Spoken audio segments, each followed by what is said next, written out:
loss, were you encouraged by what you saw? Well, I thought we played well, especially defensively. We played, did some good things, had some opportunities. You're on the road in a tough environment like that. We let some opportunities slip through our hands, and you know, and um, I mean, the kids played hard. I mean, like I told them after the game, I said sometimes it's not always about. I mean, obviously, there's no, in my world, there's nothing about moral victories, but when you go come out and you lay it on the line, you play hard.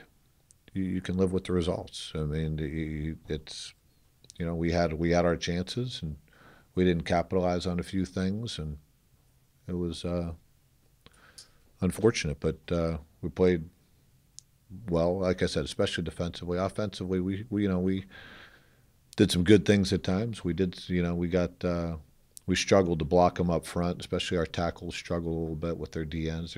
We knew going into the game it was their DNs are good. I mean, it was, but we had our opportunities. We hung in there, and but you can't have that many missed opportunities, and it makes it hard. You're fighting uphill all day. From an effort and energy standpoint, were you satisfied with Yeah, what you I saw? thought the kids played hard and played with energy. They played. I told them after the game. I said if we, I said you if that's how you got to approach life. Forget about just football. You have to. That's how you have to approach it, and you have to find a way to give your best effort when the time comes, and find the energy necessary, find the focus, preparation, all the things that go into allowing that type of effort to come on Saturday. And in my mind, if we had been able to play that way and with that kind of energy and effort, and we'd probably be sitting here with our record flipped or 7-2. But we didn't. And but I said, the next 2 weeks we'll find out what this team is. Or are we what we've been? Or are we what we gonna or are we what we were last Saturday? That each week, that's the beauty of sports. That's the beauty of football is you got to find a way each and every Saturday. Were you I mean, I know it's really early, but Nate got banged up a little bit. And, Yeah, we'll see. I don't know. It's he got banged up a little bit, and um, we'll be prepared for um, whether he. I mean, I imagine he's going to be ready to play. Um, but we'll have Montgomery ready to go. He'll be ready to go. Joe Craycraft is a guy that we have a lot of confidence in. So we'll see how the week plays out. With the redshirt rules being what they are, you kind of thinking more towards kind of giving younger guys more time when you still want to give your seniors and upperclassmen more one last go here. Well, whatever we feel like we need to do to win the football games. We're going to win, and it's 2 games. Yeah, we've played some younger guys here and there on some special teams and that type of thing. But sometimes, it all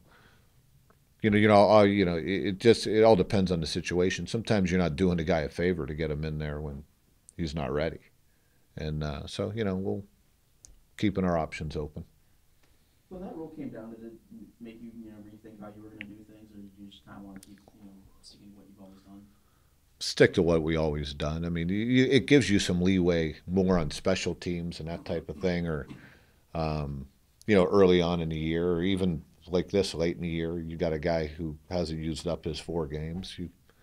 It can provide you with some more depth here or there, but hasn't changed that much. You got to do what you have to do to win the football game. You can't. To try to give your team the best chance to win each and every week, you can't overthink it because, um, but it does give you some more options. I know it's hypothetical, Coach, but would you do anything different this season? Where you are now from what you were. Me personally, Yeah. no. Um, I believe we have a formula that wins. You just have to, each team's different.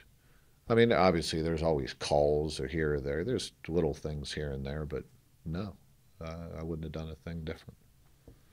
I go, every time we lose a football game, you kind of go back, or win a football game for that matter. It doesn't really matter. Each and every week, you kind of look at what you did.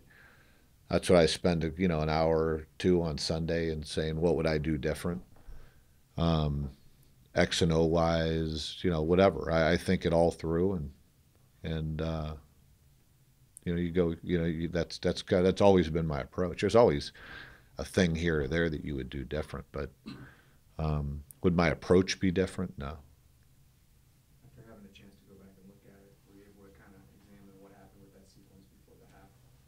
Yeah, there's not really much you can do other than, if I had it to, like there, I think if I had it to do over again, I would have just kicked the field goal on third down without having the opportunity to talk to the quarterback of, hey, you got, in my mind, we were taking a shot at the end zone.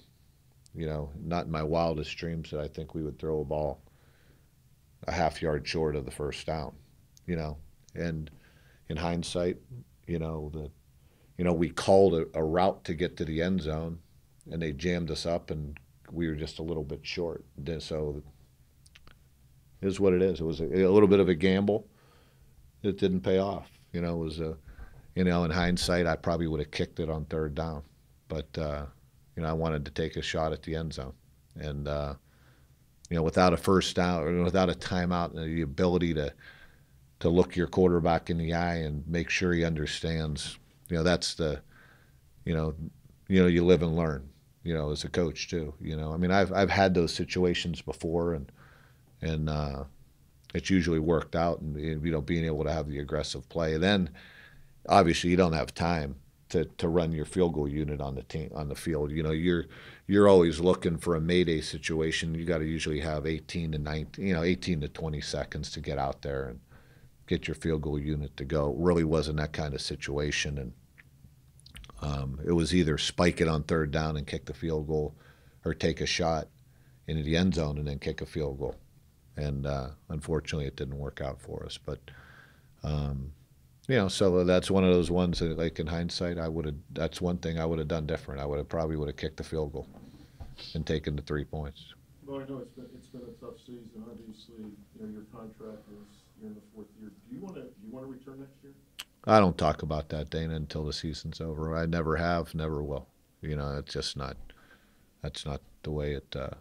That's not the way I do business. That isn't the way we do business. We're on the same page. What impresses you about this edition of Northern Iowa, offensively, defensively, as a unit, systematically, personnel?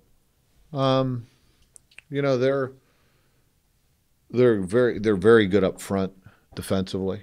They got a couple guys couple very good defensive linemen. They're a pretty talented group. They play hard. They're physical. Offensively, they have a couple returners, a couple returning starters. The quarterback, a couple good wideouts. The backs that played against us last year. It'll be a good test. They're a good football team. But I think a little bit like us, in that they've been a little bit up and down. But I think they have the talent. They have talent, and I think it'll be a good test for it. They're a good football team.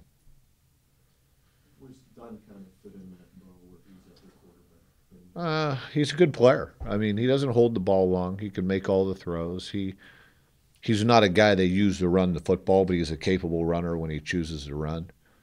They use him a little bit more as a pro-style RPO guy, kind of in the mold of Van Gorder. As far as how they use him, is kind of the way we use, Gummy, but has some good skill around him. I think their wideouts are good. They have a very good tight end who they use in the passing game. He's a good football player, and a couple good backs that run hard. So I think they do a nice job. There was a third down scramble where Nate slid. Just from my view on the field, it seemed like he got the first down. I know it doesn't matter, but having looked at that, am I crazy on that? No, you're not. On the field, you can't see when it happens that fast of where it happened. It wasn't even close. It was It's unfortunate. I'm surprised they didn't review the spot. Usually that's one that usually they're gonna, you know, buzz down.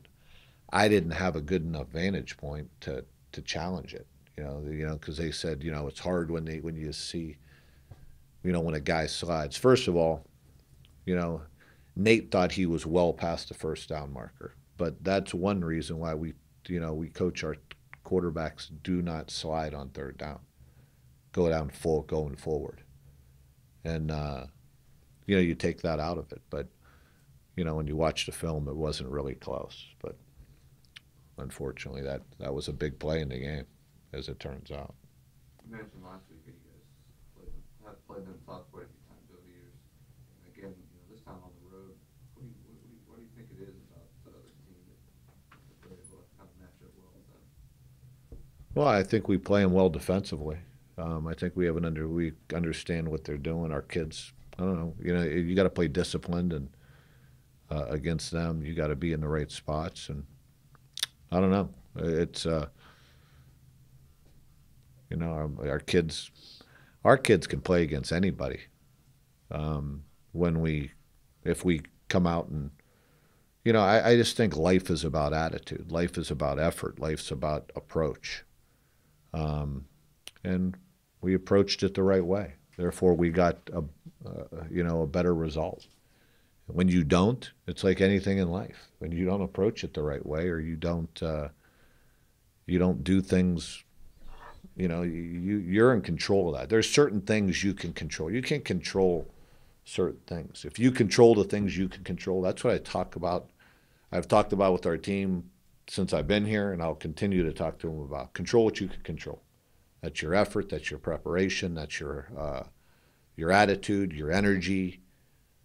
You can control all those things. When you do that well, you're going to have consistency.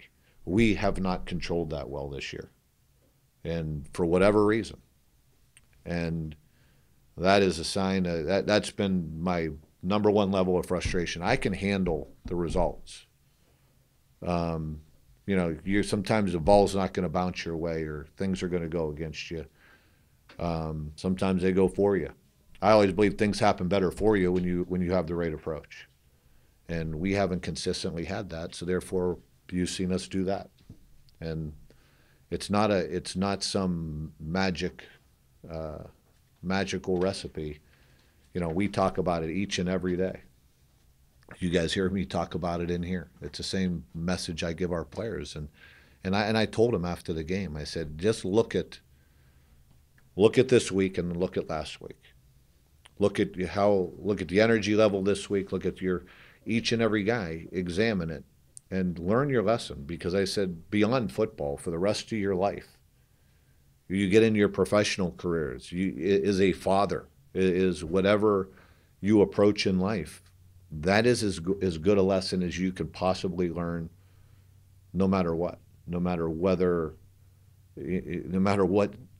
you're approaching, you're facing in life, and if you don't learn from that, you're not going to learn anything. And that's the most important thing is in playing this, to me, in playing college sports or doing anything is helping you to grow as a person.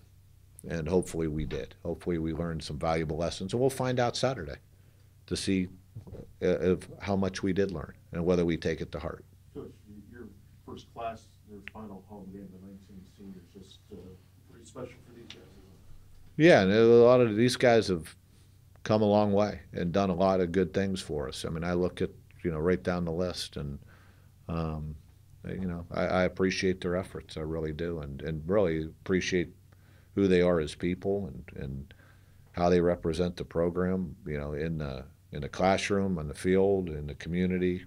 I mean, I'm proud of those guys.